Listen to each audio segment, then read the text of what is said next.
Hello, good morning. എല്ലാവർക്കും നമസ്കാരം. പിന്നെ ആരൊക്കെയാന്ന് അറിയില്ല, നമുക്ക് ചാനൽ ഒരു 5 പേര് സബ്സ്ക്രൈബ് ചെയ്തിട്ടുണ്ട് കേട്ടോ. Big big thanks. നമുക്ക് നമ്മളെ സബ്സ്ക്രൈബ് ചെയ്ത എല്ലാവർക്കും, നമ്മളെ സബ്സ്ക്രൈബ് ചെയ്യാതെ കാണുന്ന എല്ലാവർക്കും.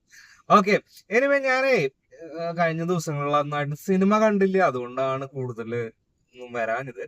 സോ കഴിഞ്ഞ ദിവസം ഞാൻ ദേവര എന്ന് പറഞ്ഞ സിനിമ കണ്ടു. ഇവിടെ റിലീസായപ്പോ റിലീസിന് മുമ്പ് കാണണം എന്ന ആഗ്രഹം ഉണ്ടായിരുന്ന ഒരു സിനിമയായിരുന്നു.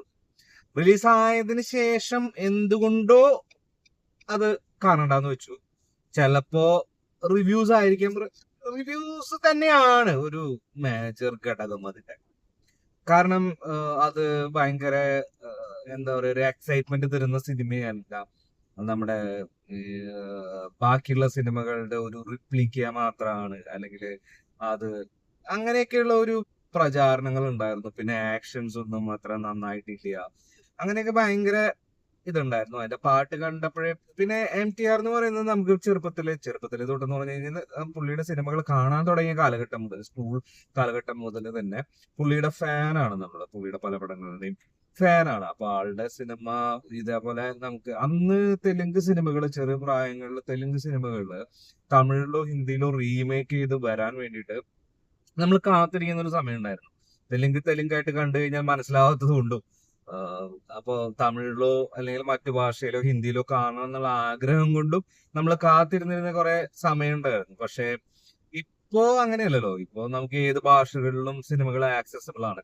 അപ്പൊ അതുകൊണ്ട് തന്നെ ഈ സിനിമ കാണണമെന്ന് അതിയായ ആഗ്രഹത്തോടു കൂടി ഇരിക്കുകയായിരുന്നു. പക്ഷെ അത് സംഭവിച്ചില്ല. കാരണം എന്താന്ന് വെച്ച് കഴിഞ്ഞാല് നിങ്ങൾക്ക് എല്ലാം അറിയാം, റിവ്യൂസ് എന്നെ ബാധിച്ചിട്ടുണ്ടായിരുന്നു, എന്നെ ഇൻഫ്ലുവൻസ് ചെയ്തിട്ടുണ്ടായിരുന്നു. സോ ഞാൻ കാണണ്ടെന്ന് വിചാരിച്ചു. ഇപ്പോ നെറ്റ്ഫ്ലിക്സിലാണോ പ്രൈമിലാണോ ഞാൻ ഇന്നലെ സിനിമ കണ്ടു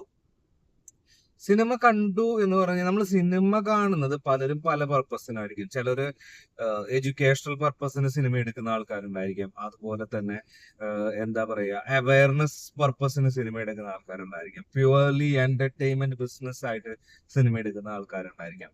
ഇങ്ങനെയുള്ള സിനിമകളൊക്കെ ഉണ്ടായിരുന്നു. പക്ഷേ ഇന്നത്തെ കാലഘട്ടത്തില് പ്യുവർലി എന്റർടൈൻമെന്റ് അല്ലെങ്കിൽ എന്താ പറയാ, ഒരു ബിസിനസ് മോഡൽ ആയിട്ടാണ് സിനിമയെ കാണുന്നത്. സിനിമയെ അങ്ങനെ തന്നെയാണ് 90% ആൾക്കാരും അപ്രോച്ച് ചെയ്യുന്നത്. അപ്പൊ നമ്മൾ ദേവരയിലേക്ക് വരുമ്പോ ജൂനിയർ MTR, ജാൻവി കപൂർ, പിന്നെ പ്രകാശ് രാജ്, ഷൈൻ ടോൺ ചാക്കോ, അങ്ങനെ സെയ്ഫ് അലി ഖാൻ, അങ്ങനെ അടിപൊളി കാസ്റ്റിംഗും സെറ്റപ്പ് ഒക്കെയാണ്.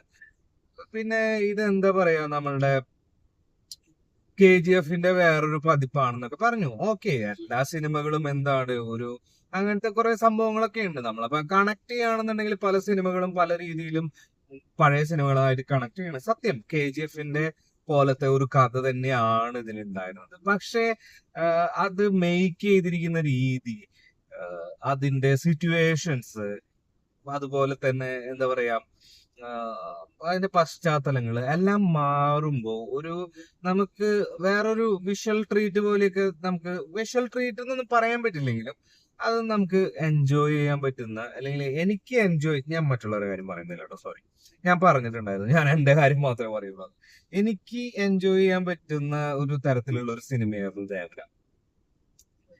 കുറെ കാര്യങ്ങൾ എനിക്ക് ഇഷ്ടപ്പെടാത്ത കാര്യങ്ങൾ ഉണ്ടായിരുന്നു. പക്ഷെ ഓവറോൾ എനിക്ക് എൻജോയ് ചെയ്ത്, എന്താ പറയാ, ഒരു ലോജിക്കും ഇല്ലാതെ ഒന്നും ചിന്തിക്കാതെ അത് എൻജോയ് ചെയ്യാൻ പറ്റുന്ന ഒരു സിനിമയായിരുന്നു. അപ്പൊ അങ്ങനെയുള്ളവർക്ക് ഈ സിനിമ കാണാവുന്നതാണ്. OTT പ്ലാറ്റ്ഫോംസിൽ അവൈലബിൾ ആണ് സിനിമ. കാണണം കേട്ടോ ഈ സിനിമ. അത് വേറൊരു മേക്കിംഗ് സ്റ്റൈലല്ല, അവർ അതിനകത്ത് എടുത്തിട്ടുള്ള എഫേർട്സ് നമ്മൾ മനസ്സിലാക്കണം. അത് നമ്മളെ കണ്ണിന് എന്താ പറയാ, ആനന്ദം പകരുന്ന സംഭവം തന്നെയാണ്. അപ്പൊ നിങ്ങളൊന്ന് കണ്ടു നോക്കട്ടെ ദേവര. പിന്നെ വീണ്ടും നമുക്ക് താങ്ക്സ് ഉണ്ടാവും. ഒരു 5 പേരുണ്ടായിരുന്നു നമുക്ക് സബ്സ്ക്രൈബ് ചെയ്തിട്ട്. സന്തോഷമായി. സോ അടുത്ത വീഡിയോയിൽ കാണാം. Bye bye.